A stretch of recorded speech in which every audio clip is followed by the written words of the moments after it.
Hello students, class 8 के social science के geography के lesson number 2 abiotic resources land soil and water के part 7 में आपका स्वागत है।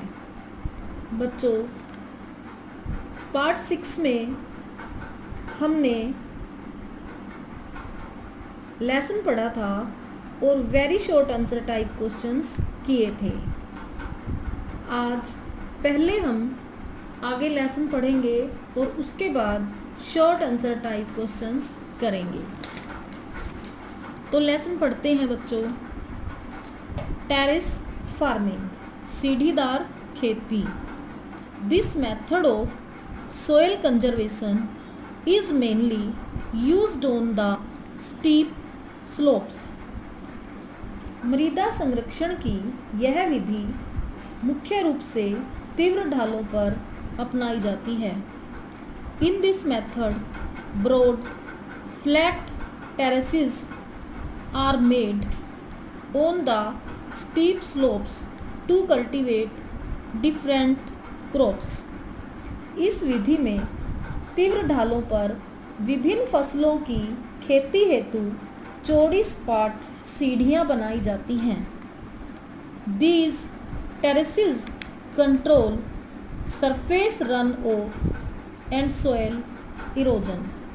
ये सीढ़ियाँ धरातलीय बहाव को नियंत्रित करने में मदद करती हैं।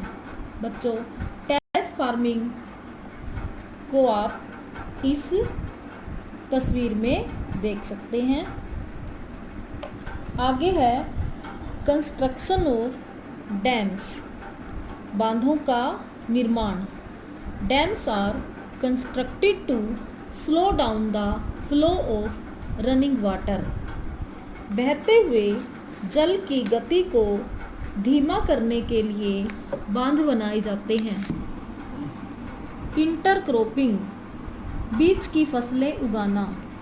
इन this method different crops are grown in alternate rows and are sown at different times to protect the soil from rain wash।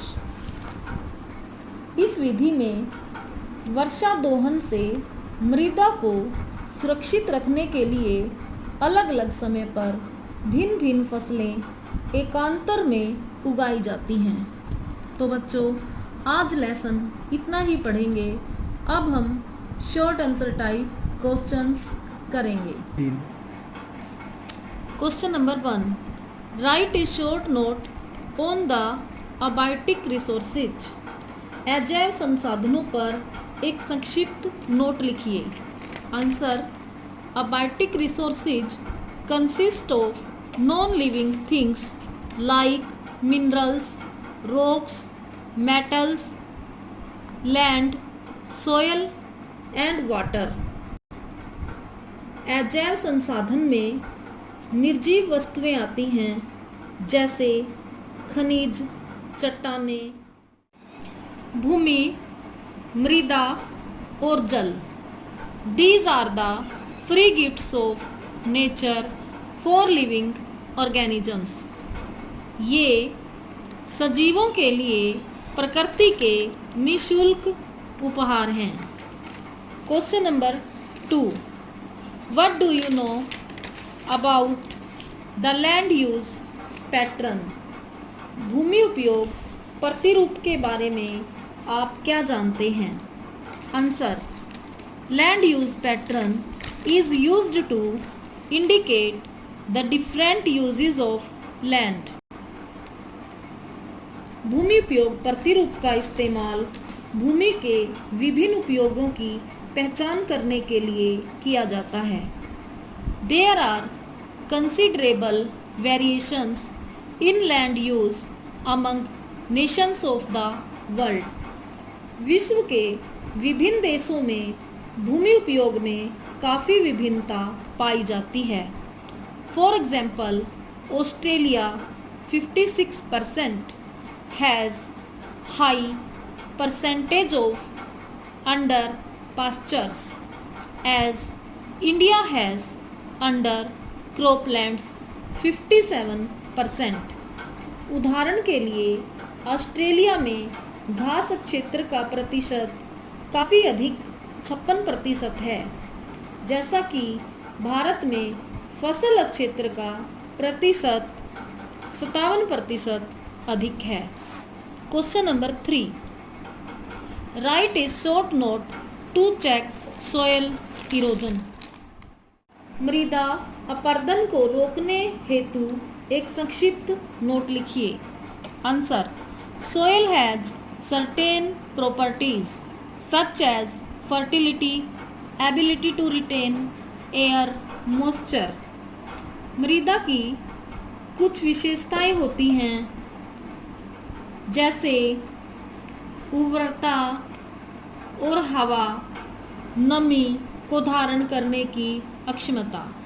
परंतु when any of these soil properties is diminished और increased, soil erosion takes place and plants fail to grow।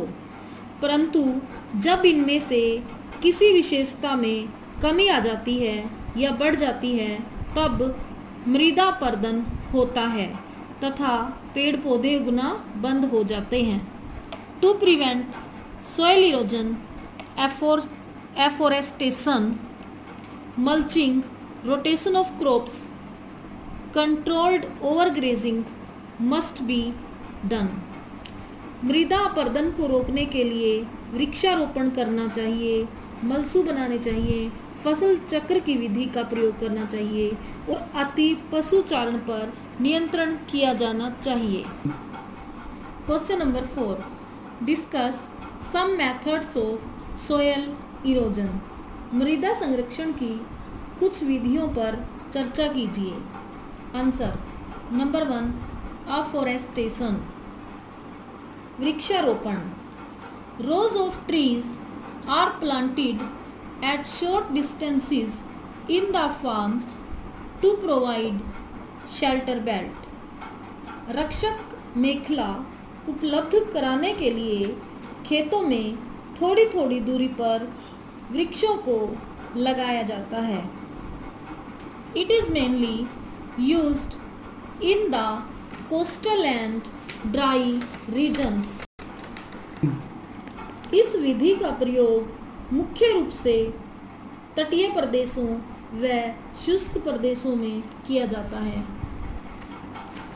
Number 2, rotation of crops, फसल चक्र।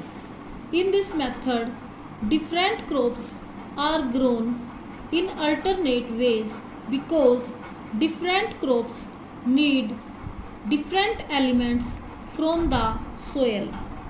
इस विधि में विभिन्न फसलें बदल बदल कर उगाई जाती हैं, क्योंकि विभिन्न फसलों को मृदा के विभिन्न तत्वों की आवश्यकता होती है। नंबर 3, मल्चिंग, मलसू बनाना। In this method organic matter such as straw, grass etc. are used to cover the bare ground between row of plants।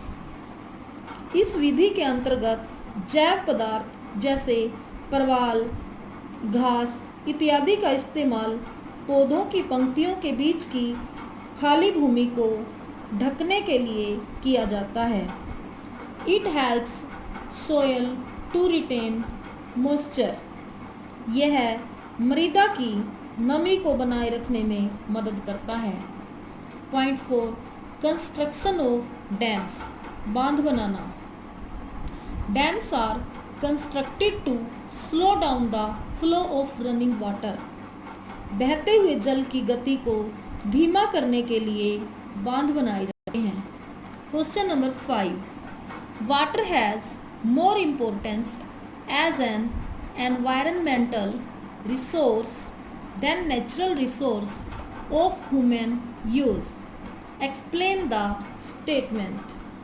जल मनुष्य के उपयोग हेतु एक प्राकृतिक संसाधन के रूप की अपेक्षा पर्यावरणीय संसाधन के रूप में अधिक महत्वपूर्ण है। इस वाक्य को समझाइए। Answer, water is not only essential for drinking purpose but it also provides shelter to many of organisms.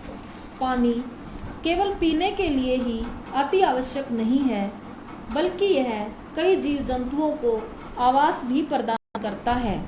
It covers about 3/4 of the Earth's surface. यह पृथ्वी की सतह का लगभग 3/4 भाग ढकता है. The Earth is therefore called the water planet और blue planet. इसीलिए पृथ्वी को जलीय ग्रह या नीला ग्रह कहते हैं. Water is vital, renewable, natural resource of the earth and necessary for all kinds of living organisms. पानी पृथ्वी का महत्वपूर्ण नवीकरणीय प्राकृतिक संसाधन है और सभी प्रकार के जीव जंतुओं के लिए आवश्यक है. There is no life on earth without water. पृथ्वी पर पानी के बिना कोई जीवन नहीं है. तो बच्चों, ये थे आप शॉर्ट आंसर टाइप क्वेश्चंस. तो बच्चों, आज के लिए इतना ही करते हैं. Thank you. Have a nice